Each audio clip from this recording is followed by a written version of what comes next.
Welcome back. This video is part 5 in a series of missing persons and unsolved murders in South Australia. I share the story of each of these victims in the hope that it may jog someone's memory, or that so much time has now passed that someone may feel comfortable in coming forward with information, no matter how small, to bring closure for the families who so desperately still wait for answers. Each part of the series features around 5 or 6 missing people or murder victims. Let's begin part 5. 23-year-old disability pensioner Martin Meffert lived in Adelaide with his mother before she passed away, after which he led a transient lifestyle. He was last seen in February 2005 travelling by bus from Adelaide to Tarawi in the state's mid-north. It is believed he was going to stay with relatives who lived there. He was not seen or heard from again. 8 years later, in October 2013, police conducting a routine firearms inquiry at a house on Packer Street, Tarawi, discovered partial skeletal remains stored in a box in the fireplace of the property. Christopher Scott, the 25-year-old man living at the address when the bones were found, was Martin Meffert's cousin. He was arrested the following day for failing to notify the coroner of a death. Scott said he had no idea how the box, which he said had been there for a while, had come to be there. Police later identified the skeletal remains as Martin Meffert. An extensive search of the home and the yard of the property failed to turn up any additional evidence, and no charges could be laid. Officer in charge of Major Crime Investigation Branch, Superintendent Des Bray, said they believed that Meffert was buried, then later dug up and stored in the Tarawi property shed until being moved to the house. Investigators conducted letterbox drops, door knocking and placed posters around the town, and a $200,000 reward for information was announced. A review of the case as part of Operation Persist revealed that in July 2010, a man had presented at the Peterborough Post Office posing as Martin Meffert, 5 years after the skeletal remains had confirmed that he died in 2005, the same year that he travelled to Tarawi. Subsequent investigation showed that someone had continued to draw Martin's disability payments from his bank account between 2005 and 2013, when his remains were discovered. Police released CCTV footage of an unknown man using an ATM to withdraw the cash. By painstakingly going through years of ATM surveillance footage, police believed that they were able to identify several people who'd used Martin's bank card to withdraw the funds. They had suspects and motive, and police described the circumstances around his death as a poorly guarded secret. But investigators were confronted by a wall of silence by anyone who knew anything about Martin's murder. It would take several more years of painstaking police work to gather enough evidence to make an arrest. In September of 2018, they were finally ready to put all the pieces together in a court of law and arrested Martin's cousin, Christopher Scott, who was just 16 at the time of the murder. In August this year, Scott, now 30, confessed to the murder of his cousin and agreed to help investigators find the rest of Martin's remains. They were recovered and will be confirmed and returned to Martin's sisters in Adelaide. Scott will face court for sentencing in October this year. The case, however, is not closed, as police are still looking for 2 people, a man and a woman, who also took part in at least the theft of Meffert's bank account. In August 1973, 11-year-old Joanne Ratcliffe and 4-year-old Kirsty Gordon were two Australian girls who went missing while attending an Australian rules football match at the Adelaide Oval. Joanne and Kirsty's disappearance and presumed abduction and murder became one of South Australia's best-known crimes. The presumed murders are sometimes thought to be related to the earlier disappearance of the Beaumont children in 1966. The Ratcliffe and Gordon families had season tickets to the football games and sat next to each other in the same seats every week. They knew each other well. When Joanne went to the toilet, Kirsty Gordon's grandmother asked her to take Kirsty with her. They returned after a few minutes, and a little over half an hour later, Kirsty again wanted to go to the toilet, and again Joanne took her, but this time they did not return. Upon realising this, it was decided that each member of the family would search an area of the football stadium, with Kirsty's grandmother remaining at the seats in case the girls returned. The assistant curator of the Oval reported seeing the girls leaving the Oval with a man. Over the next 90 minutes, 4 different sightings of the man and the 2 girls were made. In 3 of these sightings, Joanne appeared to be distressed. 90 minutes after they had gone missing, Kirsty and Joanne were seen about 3 kilometres from the Oval with a man. This was the last sighting. Neither they nor the man were ever seen or heard from again. An identikit photo of the man was made by witness descriptions and circulated, but no one came forward, and the case eventually grew cold. In 1998, a joint inquiry began to look into any possible connection between the abductions of Jane, Anna and Grant Beaumont in 1966 and the disappearance of Joanne and Kirsty. The witness identikit photos from both cases bore a striking resemblance. It was noted that it also resembled prime suspect in the Beaumont case, businessman Harry Phipps, who became known as the Satin Man. Another possible witness was Robert McMahon, who was living in a boarding house in the suburb of Prospect. McMahon claimed that late on the afternoon of August 25, 1973, he was sitting in his room watching the football match on TV when he heard a racket out the back of the house. He said one of the other boarders was coming in and he had 2 children with him. McMahon said the boarder had the little one under his right arm and the other one walked ahead of him. He said the boarder walked them around in a circle in front of 4 or 5 men, laughing and joking. The boarder said the kids were his grandchildren, but when the older girl went to speak, he told her to shut up and not say anything. McMahon thought it was all very weird. He said he rang the police the next day when news broke of the Oval abductions, but police said they'd had hundreds of sightings and would get back to him. He claims they never did. He said he rang the police a week later and then again around the first anniversary of the abductions with the same result. Known paedophile Arthur Stanley Brown, who was living in Queensland at the time and was a known paedophile, also bore a strong resemblance to the identikit photo, but there was never enough evidence to link him to the crime. Brown died in 2002. In January 2007, convicted paedophile Mark Trevor Marshall wrote a confession naming his grandfather, Stanley Arthur Hart, as a suspect in the abduction and murder of Joanne Ratcliffe and Kirsty Gordon.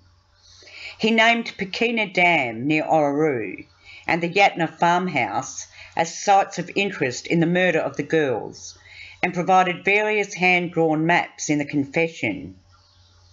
In March 2007, Marshall spoke before Commissioner Edward Mulligan QC as part of the Children in State Care Commission of Inquiry.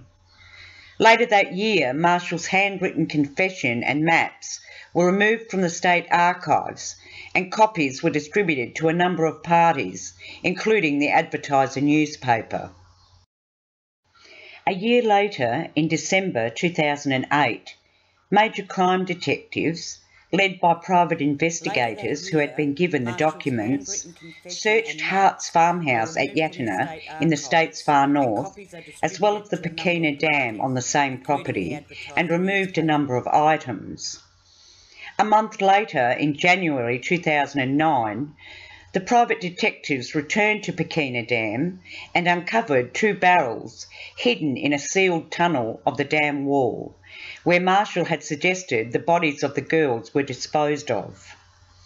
Tests conducted by SA police on the contents revealed a weak trace of blood and an acidic substance, but police later would determine them to be of no significance. Hart was a die-hard North Adelaide Football Club fan and rarely missed a match. A known pedophile, Hart also bears a striking resemblance to the witness identikit photo. He died in 1999 and is buried on his Yatina property. I uploaded a video on this case some time ago that goes further into detail, and I'll leave the link in the comments sections below. Joanne Ratcliffe's parents have both passed away, never knowing what happened to their daughter. But Joanne's younger sister, Susie, has vowed to continue her fight for answers. She and her mother, Kathleen, who passed away in March this year, founded Leave a Light On Incorporated, which promotes long-term missing person cases while also raising awareness of the need for ongoing support of family and friends dealing with the loss of a missing person. The name was inspired by the parents of the missing Beaumont children, who continued to leave the light on their front porch burning for many years after the disappearance of the children. I'll also leave that link below. 46-year-old Samuel Hayward was found murdered in his Kingston Park unit in Adelaide on the 22nd of November 1988. The Hayward case is unusual in that detectives have a tantalising amount of evidence implicating a male offender, and yet he remains at large. Most likely because he has never had any interaction with police throughout Australia. Police know what the perpetrator looks like. They also have his fingerprints, but despite possessing these vital pieces of evidence, police still don't know the name of the man who killed Kingston Park accountant Samuel Hayward almost 31 years ago. Despite the offender's fingerprints being uploaded onto the national database, there has been no hit against any recorded. The prints are now being loaded onto the Interpol database as part of a review. In a bid to solve the mystery, major crime investigation detectives have conducted a full review of the murder file to find more evidence that would finally lead to uncovering the identity of this killer.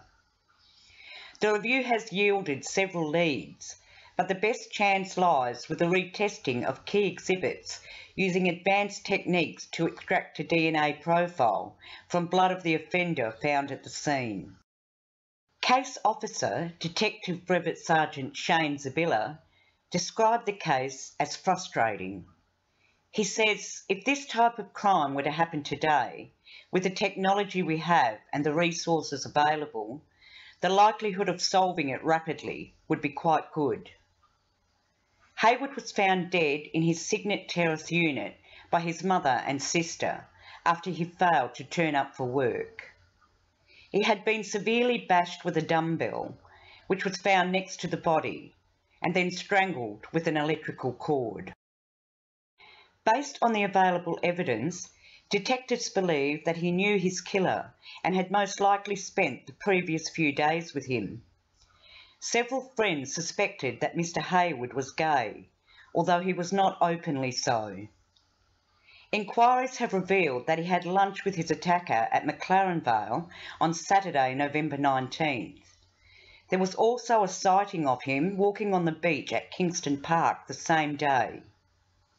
He was murdered either that night or early the next day. His attacker fled the scene in Mr. Hayward's Suzuki Hatch.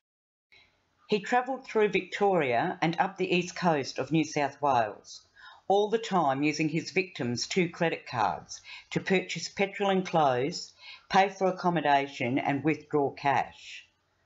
The card was first used at Horsham in Victoria on Sunday, November 20th, and was used 9 times in that state, then a further 6 times in New South Wales. On each occasion, the offender neatly forged Hayward's signature. On Thursday, November 24th, the offender tried to buy a pair of Ray-Ban sunglasses at Port Kembla using Hayward's MasterCard, but by then it had been flagged as stolen and the transaction was refused. The same day, at 10 p.m, Hayward's Suzuki Hatch was found parked under a tree at Wollongong, possibly as a result of the credit card being confiscated and the offender becoming spooked, aware that police were searching for the vehicle. Detectives have confirmed that the man using the credit cards was the man who was at Mr. Hayward's unit. The fingerprints on the card slips and at the crime scene matched. One lead that detectives are following emanated from a phone call the offender made from a motel on the Hume Highway at Strathfield in Sydney on November 25th. Inquiries have revealed the 15-minute call was to a number in Townsville, Queensland. Despite further inquiries and the fact that the first 5 digits of the number were recorded at the time, the recipient has not yet been identified. However, detectives have established that when making the call, the offender asked for a person called Liz. It indicates that the offender potentially has a link to Townsville. The last location on the second credit card was used at a King's Cross motel on Darlinghurst Road on November 26th. The trail of the offender has since gone cold. Samuel Hayward's only link with Sydney goes back to the 1960s, when he was studying to become a Catholic priest. It is possible his killer is a long-time friend that he met at that time. Detective Zabilla says, while there were no signs of a major struggle, Hayward had some minor defensive wounds on his hands. It is clear the offender and victim had been in company for the 2 days leading up to the murder, but the nature and extent of their relationship is unknown. Besides the Suzuki Hatch, items stolen from Mr. Hayward's unit were a 36cm colour television, a stereo unit, and a scale model of the early warship USS Constitution. They may have been taken either to be sold for cash or to make it seem that the murder was a robbery. Drawers were also pulled out, but it appears nothing else was taken. Bizarrely, when Mr. Hayward's vehicle was found abandoned at Wollongong, the only thing that was missing was the model warship, which has never been recovered. Detective Zabilla said Mr. Hayward was a very private person and none of his friends or family were aware of his personal life. He said police would still like to hear from any former friends and associates who may be able to assist with background information on the victim. Samuel Hayward's mother has since died, but his younger sister is still seeking answers to her brother's death. Anyone with information on Samuel Hayward's murder is urged to contact Crime Stoppers on 1800 333 000. Police say there are no indications that missing 19-year-old Scott Redman is still alive. Redman was last seen near Kimber in South Australia on Saturday afternoon, the 21st of April 2018. He is believed to have been the passenger in a black Kia Sorento, which was being pursued by police on the Air Highway. Police terminated the chase a short time after it began, and say the SUV then turned onto a dirt road.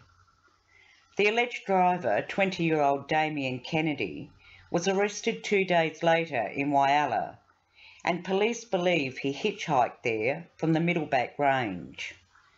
Police confirmed it was Kennedy who reported Scott missing.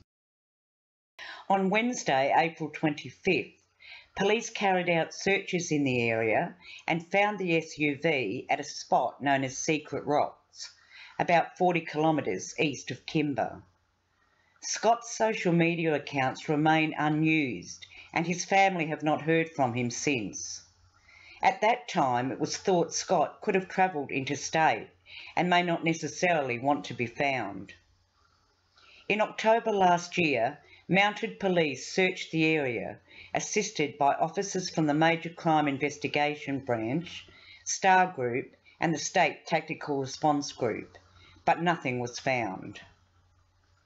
Damien Kennedy was released on court-ordered home detention on August 2nd for a series of drug trafficking charges, but on October 18th he breached his bail conditions and disappeared. Kennedy was the last person to see Scott Redman alive. If you have any information that may help with investigations in this case, please call Crime Stoppers or contact your local police. A love triangle and poor drug dealing skills are believed to be the motivation behind the 2001 disappearance of Adelaide man Jason Andrew Plews. The lead investigator on the case, Detective Brevet Sergeant Bob Sharp, said police have key information about what happened to the 31-year-old, but lack sufficient evidence to arrest the man they believe was responsible. He said a potential love triangle, along with Mr. Plews' poor skills as a drug dealer, which saw him lose money while dealing amphetamines, were likely to have led to his murder. Jason Plews is just one of the cold cases being reviewed as part of Operation Persist, an ongoing campaign being led by SA Police Major Crime Investigation Branch. Police know that before his disappearance, Mr. Plews was living in a caravan in the yard of a Salisbury North house with a man and a woman who were in a relationship. The woman is the mother of Mr. Plews' son and was thought to be rekindling their relationship while her new partner, a drug dealer who is the main suspect in the case, was away from the property. Sergeant Sharp says this was a very awkward living situation. Police believe Mr. Plews had also taken over the main suspect's drug dealing operation, but wasn't very good at it. His poor skills led to him being hospitalised after an assault on November 22, 2001. After he got out of hospital, he went to live at a Para Hills house and 2 days later made calls from a nearby phone box to the Salisbury North address. Police believe he went to the Salisbury North home and from there disappeared off the face of the earth. Sergeant Sharp says he believes Jason Plews is dead. They began investigating the disappearance early in 2002 after becoming aware that he had not been seen for some time. Police have information that his body was put in some sort of mine shaft or hole, but they don't know where. They believe he was taken from the Salisbury North address by two men, one of whom killed him. Jason Plews has a son, two brothers, and both a mother and father who he has not been in contact with. Sergeant Sharp says it would be nice to find the body of Jason Plews and return him to his family. A $200,000 reward is offered for information leading to the conviction of the person responsible or for the recovery of his remains. Anyone who has any information should contact Crime Stoppers or their local police. If you think you can help with any of these cases, please come forward. Remember, their families are still waiting for answers. Murder. It's the most serious crime. How would you feel if your friend or relative was a victim? And the case remained unsolved. No clues, no goodbyes, and sometimes no body. While the killer continues to live their life. Never charged, never held accountable. You would feel angry, helpless and frustrated. You'd want justice. You can help, If you have any information, no matter how minor. ring Crime Stoppers. See a lawyer. There's significant rewards on offer.